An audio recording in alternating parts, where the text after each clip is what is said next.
Hello, ladies and gentlemen, and welcome back to another episode of 80 Days. So, we are getting ready to set off to Japan, to Yokohama, I think it was called.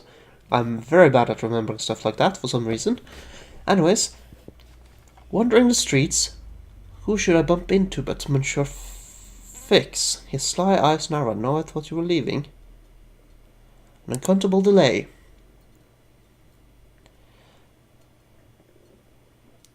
Oh, I quite understand, but if you want to leave quickly, I know a way. Come, and he indicated a doorway. I will share it with you. I shook my head. I regret I cannot. Fix another expression shadowed. You're a busy man, I understand. Well, be sure to take a good care of yourself and your master. And then he slipped away. That sounded like a threat. Embark.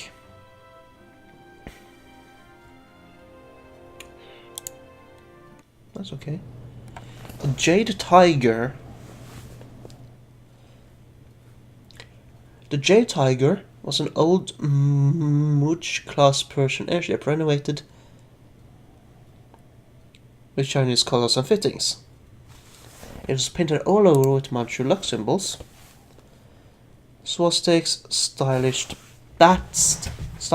bats and coins. We climbed aboard, ready for the journey east. Converse. Shaving kit, sure. Journey.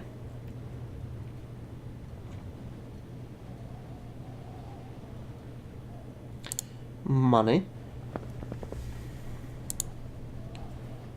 Apparently I have done well with the money so far. I mean, we started with 4,000 and we have over 21 and a half almost.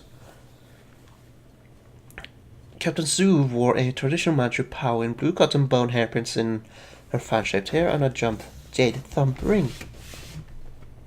I bowed low in courtly greeting.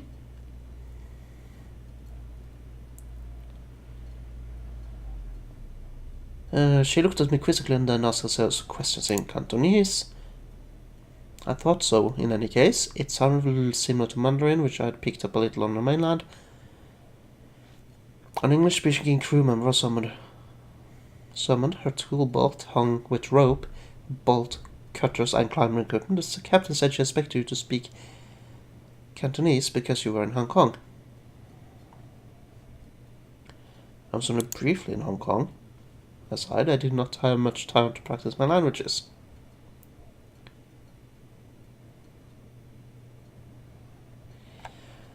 The crew member rattled bolt cutters at me. The captain speaks Cantonese, Mandarin, 3 dialects of Manchu, Russian, and Arabic. Are any of these known to you? I speak a little Mandarin.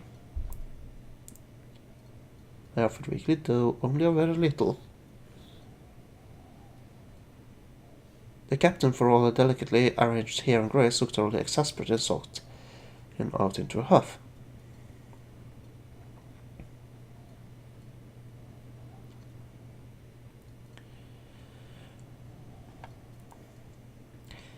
The crew member chuckled and stuck her hand out at me. Xiong Xiao Yong. Probably butchered that, but that's what I get for not knowing the language, I guess. Looks like I'll be looking after you and your master on this trip, Madame Song.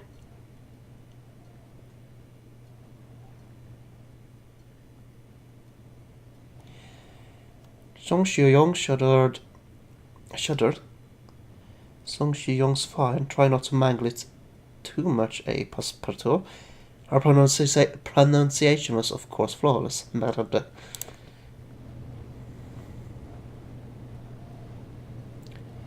Let's read the news. Great day for Britain as notorious Indian rebel hangs.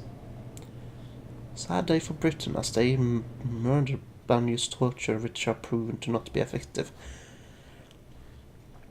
Montrose Fogg took exception to the moth-eaten red silk drapings which adorned our cabin and asked me to take them down for the duration of the voyage. Is it a condition that you cannot bear? I asked. Does it matter? He replied with perfect equanimity.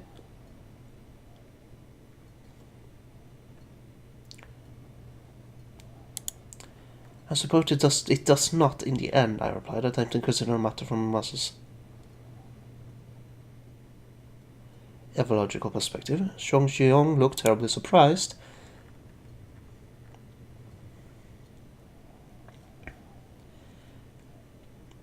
When she came to fetch us for dinner and saw the bare-walled room.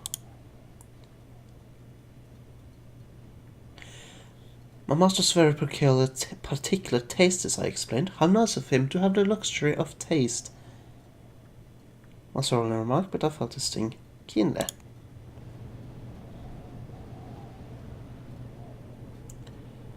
don't need to groom him. The Matrix claims some responsibility for Belgrade. What the hell happened in Belgrade? I mean, it's like 40 years or something, roughly. Too early to be what I think. We dine at the captain's quarters, accompanied by Xiong Xiong. A Siberian tiger skin. No, let's make her a Buckley captain. The captain's shelves groaned under the weight of so many books. And a kind of 6 composite recurve bows hung on the walls, Archer and Russian novels. What an unexpected combination.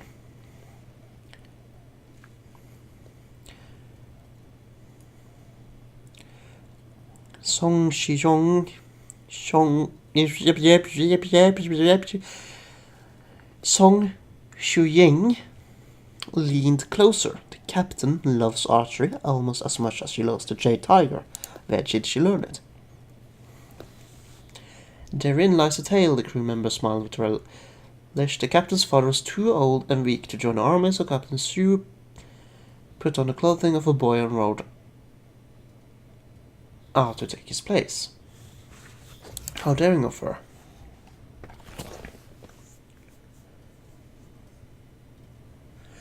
It was a grave risk, but she served for 12 years and gained so much honor that when she was discovered, the generals gifted her with an airship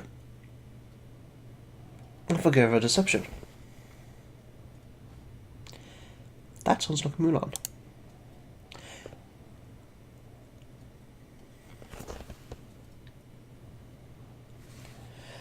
Is that not the plot of a famous Chinese folktale? Harry raised an eyebrow at the story of Mulan. Song Shu Ying, eyes widened. You know the story, she said flatly, and then shrugged. You are not as so ignorant as you seem. A most stimulating dinner at the captain's table, all told.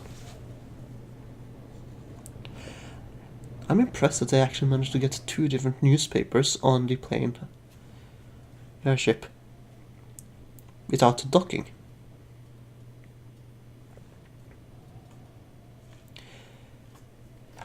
We tethered at Yokohama in the early afternoon. My eyes passed lightly over the slope-roofed buildings, carriages, and bare cherry trees. I made a particular effort to thank Captain Zhu for hospitality.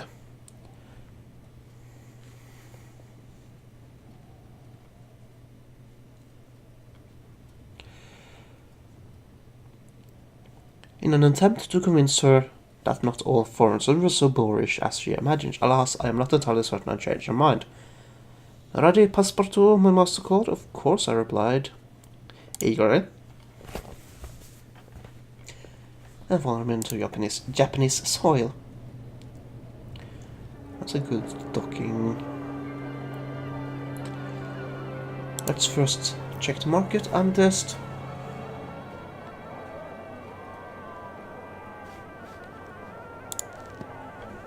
Explore. There's nothing that I really needed there. Alright, to Mania. That's not really the way I wanted. This looks better. Jesus, this is long. Is that too... It was hard to believe that Yokohama has only relatively recently opened to foreigners. There's an entire foreigners district not far from the waterfront where it was common to hear Chinese or Russian as Japanese. There was melding of cultures and clothing styles, Russian arrayed in their rich colors, hoops, Did British ladies lately of Bengal or Singapore, Americans who had adopted a coat like Haori over their shirts and trousers. I noticed a Japanese man watching the scene with a look of intense concentration and scribbling in a sketchbook. Leaning in for a look, he was drawing a stylized picture of the foreign quarters with quick pen strokes, which stopped abruptly as my shadow fell over the drawing. He looked up, clearly irritated. "Do you mind?" he said, with an accent on a holy mix of Dutch, French, and English.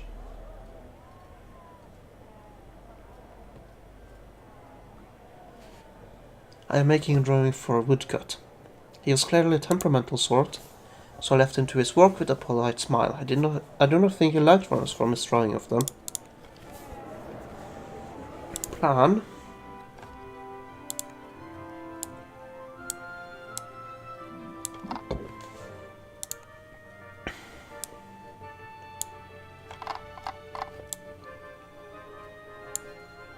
San Francisco, 14 days. Tomorrow at 3 p.m. I have no idea what to click that button, but oh well. So I guess we'll rest. We took room and settled in, and I went out to explore a little.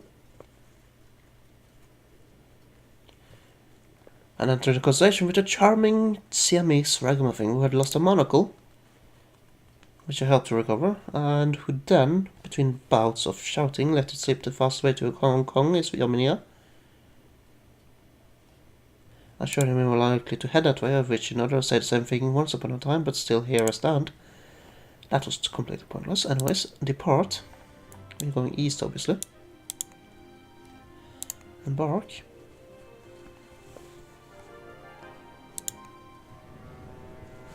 We're going for a long boat ride. The Water Lily was a sleek iron-hulled ship, two-submarine prototype, captained by severe American by the name of Vicker, who wore a top hat, because that sounds funny, at all times and preferred tea to coffee, which greatly endeared him to Monsieur Fogg. In addition to the usual complement, the Water Lily carries an entire corps of brass goggle engineers and a brace of submariners on standby should the captain call the order to submerge. The rumor was that she had been a slave ship and had only been refitted for passenger transport a good few years after Lincoln's Emancipation Proclamation. I did not pronounce that correctly, but I'm not going to try again. But I saw no trace of a dark past aboard. The crew seemed a happy family and welcomed us into their iron-hulled bosom. Or bottom, I don't remember what it said. Greetings, Captain. San Francisco.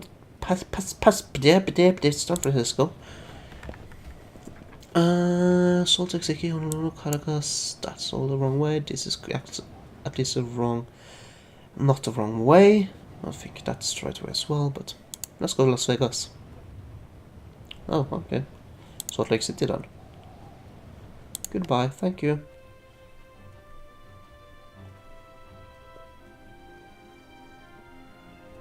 Good trip.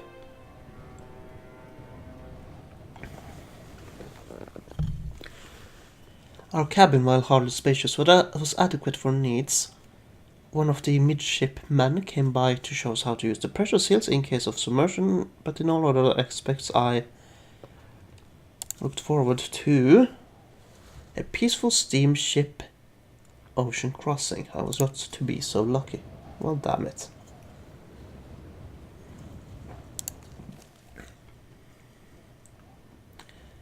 Fogg Valley Dapper. Full report. What?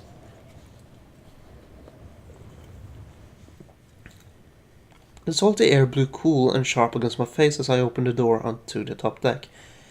It was painfully early, and the only passengers awake were a group of Chinese labourers hunched miserably near the stern. One of the numbers were vomiting copiously into a bucket. I offered him my own secret remedy, which I had brewed up for just such an occasion. He swallowed it down with certain dubious desperation.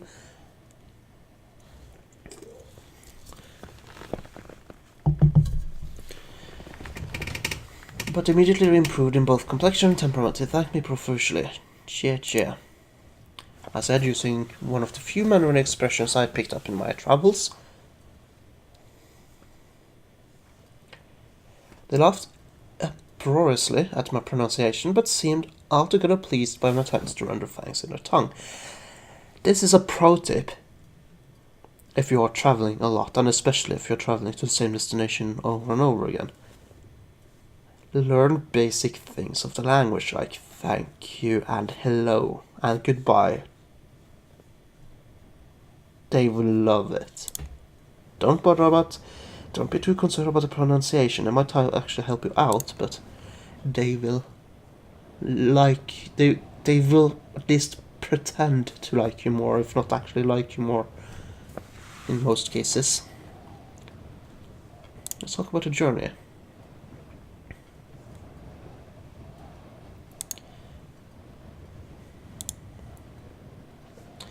Yes, I'm crossing the Pacific and I'm just halfway there. I'm guessing it will be there roughly day 70 at this rate, I would guess, but I have no idea, of course. Going to be a close one. I accompanied Monsieur Fogg to a game of whist with a family of American missionaries who were traveling back to San Francisco for a family wedding. My master began strongly, but Mademoiselle Loretta, the eldest girl, had a sharp eye and won several hands in a row. A new round was dealt. I noticed Mademoiselle Loretta slip a card into her sleeve.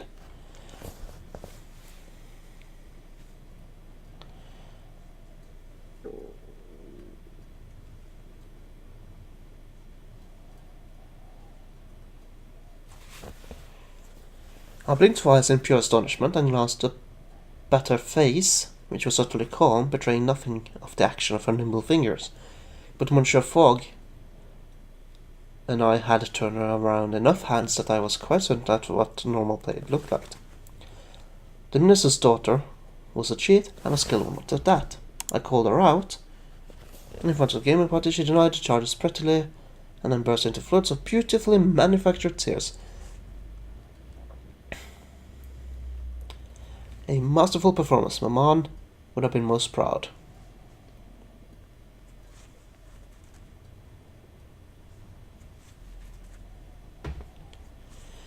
Last, Monsieur Fogg had an Englishman's reaction to lachrymose femininity, and was possessed of an irresistible desire to flee its damp radius.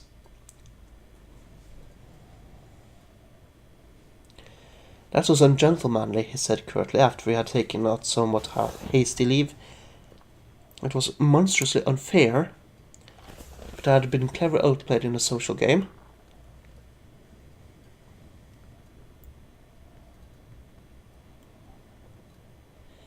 The word of a servant cannot be set directly against the honor of a minister's daughter, even a servant who was previous loyalty to his master.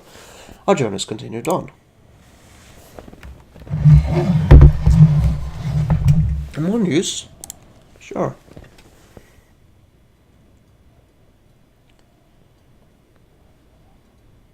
They're hunting for her. The cheating woman. I spent today in the company of the Waterlily submariners. They were all hardy men and women who preferred the dim, enclosed spaces of the hold to the top deck. Too much sky, one of them said, squinting suspiciously. They're dwarves, all of them. They're dwarves. Dwarves are real, and they work in submarines. Her roommate nodded. All that fresh air, she shrugged collectively and suggested a bracing race to the boiler room. I tried to keep up, but could not quite adjust to the lack of light and continuously tripped on my own feet.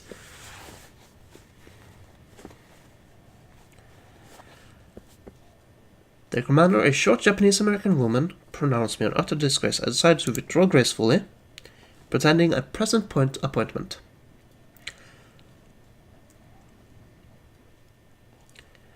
The commander waved me off with the bearers of courtesies. They are strange folk, and I am not entirely certain I impressed them favorably.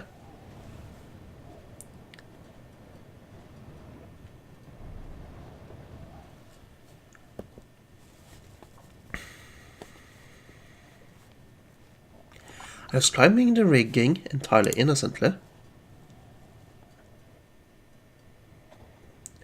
and not at all for the purposes of spying on the crew to appease my own rapacious curiosity, when I heard two crewmen arguing in a pidgin mix of English and Japanese. I moved hurriedly away, and a moment later heard a scream. One of the sailors had fallen to the deck. I looked up and I managed to catch a sight of the fallen sailor's companion. His face, stale and pallid, was guilt in his eyes, and merely shock. He slipped away before the captain arrived, and I followed his example. All was clearly not well amongst the crew of the Water Lily. God damn it.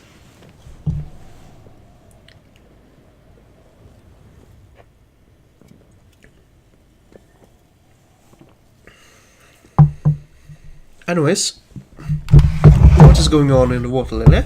I have no idea, and I will find out probably in the next episode.